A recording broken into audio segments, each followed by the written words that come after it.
Hi, ich bin gerade in einer Altbauwohnung in Stuttgart, die hat 135 Quadratmeter und wurde auch komplett saniert in 2013 und die schauen wir uns heute an.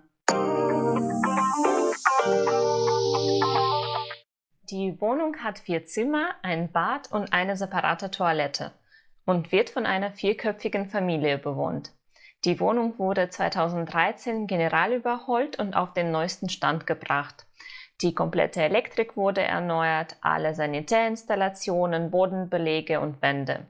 Die Fenster und Türen sind erhalten geblieben und wurden lediglich neu lackiert. Die Türklinken waren Bestand, stammen aus den 30er Jahren und wurden vermessingt und klar lackiert. Die neuen Fenstergriffe aus Messing wurden dazu passend ausgesucht. Unter dem neuen Bodenbelag wurde auch eine Fußbodenheizung unter Trockenestrich eingebaut. Somit reduzieren sich die lichten Raumhöhen von ca. 3 Meter ursprünglich auf ca. 2,90 Meter. Der originale Stuck wurde im Wohnzimmer um die neue Kaminverkleidung herum ergänzt sowie am Deckenauslass erneuert. Der Grundriss der Wohnung ist insgesamt fast unverändert geblieben. Lediglich ein alter Durchgang wurde verschlossen und im Flur zur Garderobe umfunktioniert. Die gesamte Sanierung hat nach der Planung nur ca. 3 Monate gedauert. Das Haus wurde Anfang des 20. Jahrhunderts, nämlich 1913, erbaut. Die ehemaligen Vorbesitzer bewohnten diese Wohnung, ihre Angestellten haben im Geschoss darüber gewohnt. In der Wohnung gab es separate Zugänge zu den Haupträumen für das Personal. Dadurch entstand der ungewöhnlich anmutende Grundriss mit den vielen Türen. Wir starten die heutige Wohnungstour im Wohnzimmer. Der Raum hat ca. 40 Quadratmeter. Davon entfallen 16 auf den Essbereich und 24 auf den Wohnbereich. Der Kamin im Wohnzimmer ist ein Vermächtnis vom ehemaligen Eigentümer und wurde auch renoviert, wird aber heute nicht mehr benutzt. Die beiden schwarzen Sessel sind Vintage und wurden neu aufbereitet. Der kleinere Stuhl wurde chemisch entlackt, geschliffen, grundiert und anschließend lackiert und der Schaukelstuhl wurde lediglich angeschliffen und neu lackiert, beide mit dem Lack in Farbe RAL 9005 matt. Die Kaminbank sowie der Bodenbelag vor dem Kamin ist Naturstein Jura Gelb, gebürstet. Das Sofa und der graue Sessel sind von Made.com.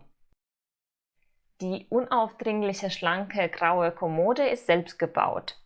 Es handelt sich eigentlich um einen IKEA-Method-Küchenschrank. Oben und an den Seiten wurden Paneele angebracht, die speziell zurechtgesägt worden sind. Die Beine und Griffe sind von Pretty Packs. In der ganzen Wohnung ist Parkett verlegt. Fischgrät, aus Eiche gebürstet, geölt und astrein. Aus dem Wohnzimmer führt eine Tür ins Schlafzimmer, die andere führt in das Kinderzimmer. Das Kinderzimmer schauen wir uns als nächstes an. Hier entsteht die Illusion, dass beide Kinderzimmer durch eine Wand getrennt sind. In Wirklichkeit ist der Raum aber durch das Schrankbettsystem geteilt. Die Konstruktion wurde speziell für die Wohnung entwickelt und von einem Schreiner realisiert. Im ersten Kinderzimmer findet man unten das Bett und Schränke auf den Seiten und oberhalb. Der Schreibtisch ist aus Modulen des String-Regalsystems zusammengestellt. Im zweiten Kinderzimmer sieht der Raumtrainer ganz anders aus. Im unteren Bereich befinden sich die Schränke und über eine Leiter ist das Bett zu erreichen.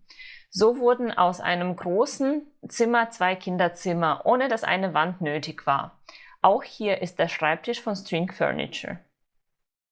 Der Eingangsbereich ist groß und einladend, wie man es meist in Altbauten vorfindet. Links ist die versteckte Garderobe, die früher mal ein weiterer Durchgang zum Wohnzimmer war. Hier im Flur ist auch eine separate Tür aus der Zeit, als sie noch von Personal benutzt wurde. Die Konsole ist von Habitat, Lampe und Spiegel sind Vintage. Die Bank ist von Bolia.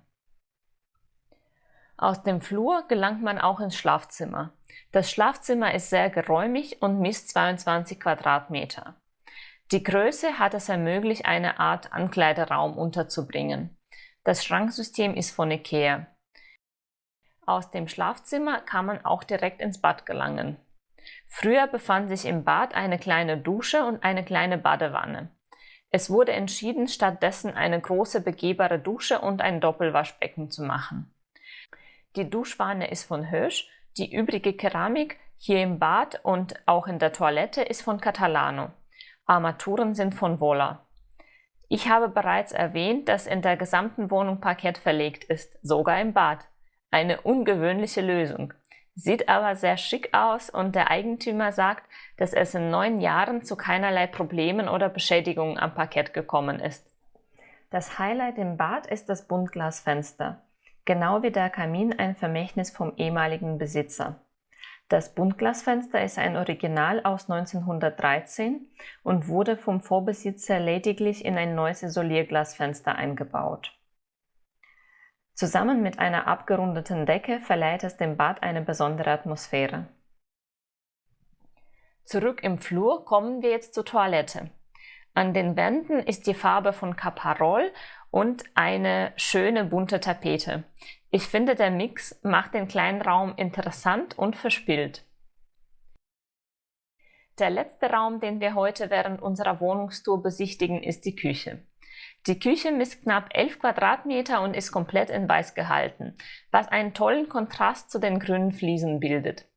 Der Eigentümer erzählt, dass sie überlegt haben, die Küche ins Wohnzimmer zu verlegen, um ein offenes Raumkonzept zu erlauben. Doch das war wegen der Wasser- und Abwasserleitungen leider nicht möglich. Die Küche ist vom Schreiner maßgefertigt, die Fronten sind weiß lackiert.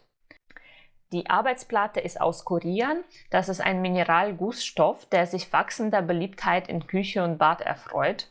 Der Vorteil solcher Arbeitsplatten ist, dass die Geräte flächenbündig installiert werden können und die Spüle sogar nahtlos aus demselben Material angefertigt werden kann. Die verbundenen Teile werden dabei in einem separaten Arbeitsschritt geschliffen, sodass sie wie aus einem Guss wirken.